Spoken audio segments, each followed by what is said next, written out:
Hi there, Dr. Rajiv Iyer here with more secrets on how you can be successful as an international medical graduate doctor in the USA. Here, I'm going to tell you how I did my USMLE for free.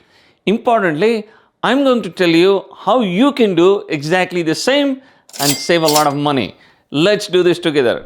Recently, I asked on the community post as to which USMLE step you find it most difficult, and many of you have answered that USMLE Step 1 is difficult compared to USMLE Step 2 and Step 3. I get it. It's a stressful exam. You're spending a lot of money and time on this. At the time of me recording this, USMLE Step 1 and Step 2 each cost approximately $1,000.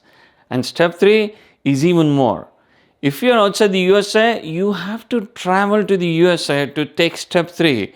Stay in a hotel and spend even more money. All in all, the expense for USMLE can range somewhere between $4,000 all the way up to maybe $8,000 or even $10,000, depending on where you come from and what stage you're at. I took my USMLE when I was in Canada as a clinical fellow. As a part of this clinical fellowship, the hospital in Toronto offered me some extra expense. Now, many hospitals in USA, Canada, many other countries offer this. This is beyond the salary you normally get as a fellow. Or you could also be in a research position and enjoy the same benefit. This money is called academic funds or professional expense funds, or there may be a lot of different names. But bottom line, you get access to somewhere between $2,000 all the way up to maybe even $10,000 depending on where you're working. So if you are presently doing a fellowship in USA, Canada, or any other country, or if you're about to join a new position as a fellow or a resident or whatever it is,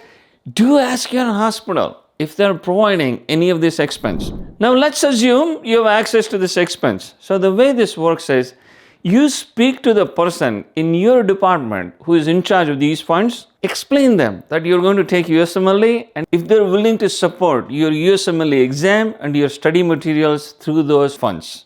In my experience, most hospitals will support this. Once you have an approval of this, you pay for your USMLE from your pocket. You might be using a credit card or however you want to pay it. You first pay for the exam. You use the receipt, you submit for reimbursement, and you're going to get back the whole money. This is in addition to the salary you would be getting paid. Isn't that pretty cool?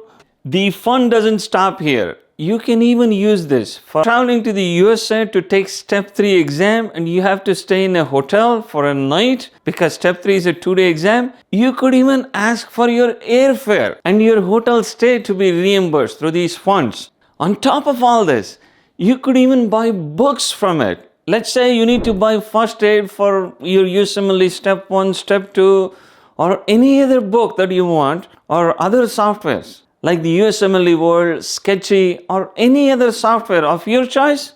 Yes, you can ask for the money. How do I know this? Because I did exactly the same. So I got reimbursed for my USMLE exams plus my study materials.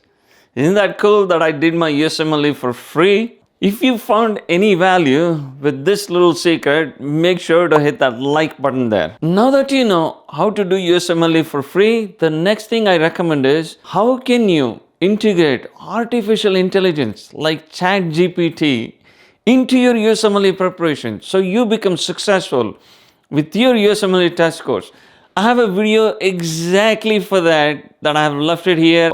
Do check it out. Remember, ChatGPT has passed the USMLE exam and the USMLE program themselves have talked about it. Any questions? Do post in the comments below. I get back to you as soon as possible. Take care, stay safe. I will talk to you soon.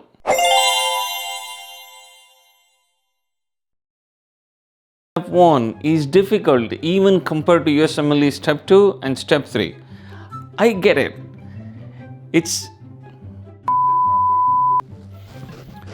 I took my USMLE when I was in Canada as a clinical fellow.